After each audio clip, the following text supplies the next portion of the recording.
Hi guys, today we're going to talk about the first 6 weeks after the hospital stay. If you didn't see the previous video, I will link it somewhere on the screen. So now we're in week 2, and once you start taking a little bit less pain pills, even though I was still basically on them every 4 hours, once you start getting used to them, I guess, the situation turns into more of a mental challenge.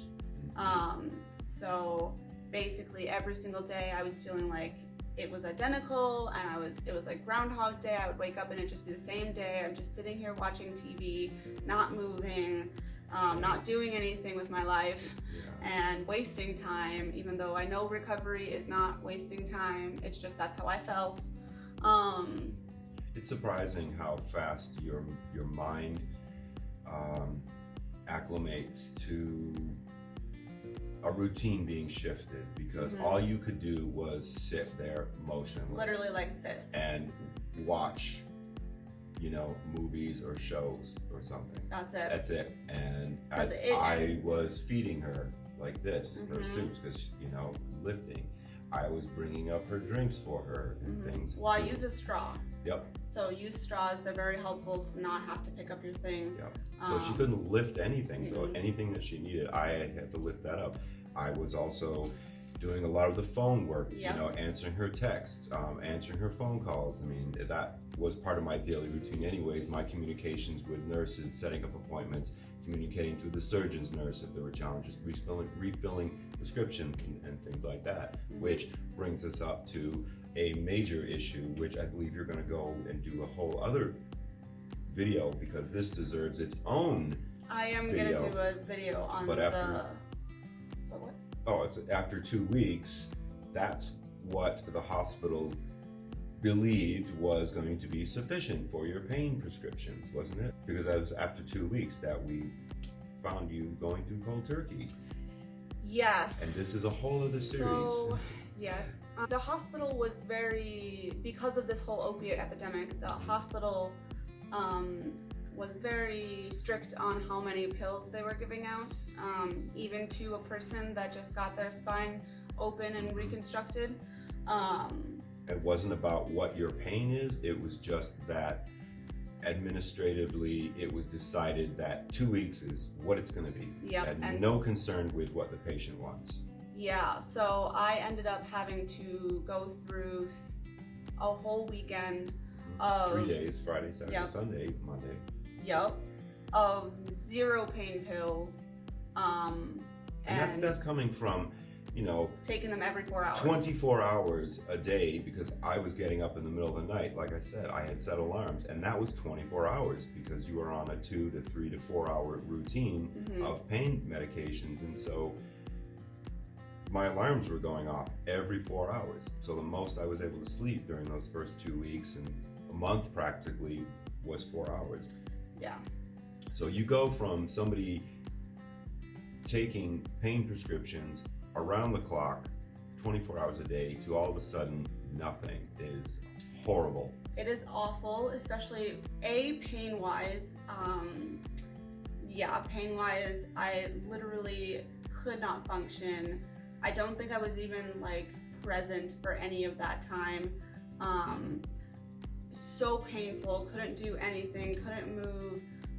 And then on top of all of that, I got a bunch of withdrawal symptoms from the lack of pain medications so abruptly. And so I started throwing up, and I started getting fevers, and I started hot and cold sweats, and I was getting worse pain because I was feeling more sick, and my body was not having fun. Yeah, and this, it made me extremely angry and frustrated, because I had called the surgeon's nurse and was trying to get help, because here I am with somebody that I care about who is in severe pain, and I had no resources, and all they said to us was, don't know what to tell you. Yeah. That's all that we can prescribe.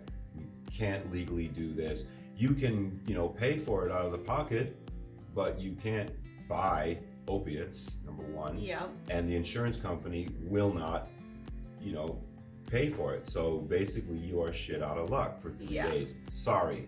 Yeah, That's it. That was awful. Emotionally awful, physically awful, just terrible. Yeah. So to summarize, to add on to extreme pain, throw on withdrawal symptoms, throw on the anxiety of just being thrown this, because we did not know this, we didn't see this coming, you know. We were doing what was prescribed and told to us, which was give this dosage based upon the pain, and your pain was at 10, given these doses, and we run out. Typically what I do is I call, hey, we need this prescription refilled. Okay, and it's refilled. Come to the time where it runs out, hey, need this prescription refilled. Sorry, can't do it. What?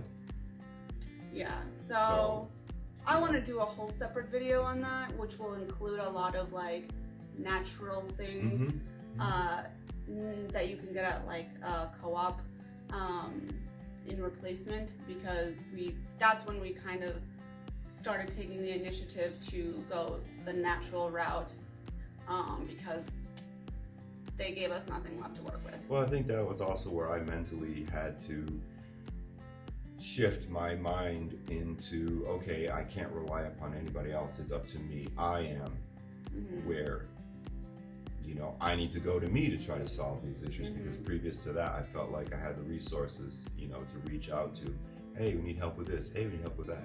And when they just slam the door on you like that, you got to do it yourself, you know, and scrambling within those 3 days to try to figure something out, especially when you've got zero medical background, zero resources to try to solve anything, you know, I don't wish that upon anybody. That was horrible. And we're looking at our notes here because this is so overwhelming that we had to write all these down. Yeah, there's a lot to go through. So much. So my therapist told me that during the second week of our appointments after surgery, my voice got up to half my normal volume level. So that's kind of just to show that even your like speech is very affected by this surgery. Your therapy appointments, I was basically doing all the talking for you because it was so draining to try to speak. You couldn't speak because your lung capacity wasn't back up to where it was yet. I basically had to just use all of the energy and physical and mental capacity that I had just dealing with the pain. And anything more than just dealing with the pain was too taxing for me.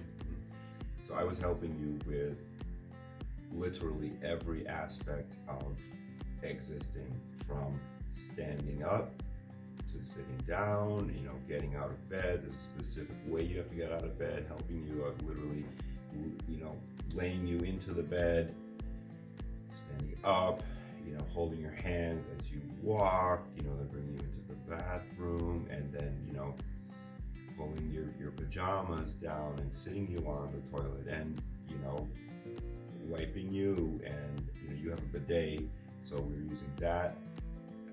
You know, that's a great thing to get to help out there.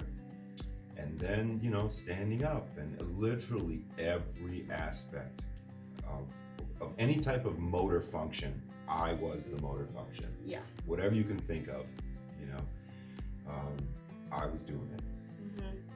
Another thing to mention is that the anxiety was very high during the recovery at all stages. Because you were very concerned about the restrictions that your surgeon put. Yes. BLT. Yes, no bending, lifting, and twisting. Right, and so that was so heavy on your mind that you couldn't do any of these things. And so a lot of the normal things that I would do for relaxation or to feel better or to help me in various different ways. Coping mechanisms. Sure. Are things like taking baths, which you could not do while your incision is healing, going for a walk in nature, go sit in nature, go sit on my balcony even, I couldn't do. My anxiety was just really high, and my stress was really high, and my mental state was just horrible. And so I just was really struggling to find ways to deal with this stuff, you know, and that was, I don't want to say put on me, but I was tasked with trying to find different ways for her to try to relax. So now we're joined by Callaway, which is a good segue into the next point, which is for the first 2 weeks, my cats could not be on me because it was too painful. Like any weight on my legs was like too painful.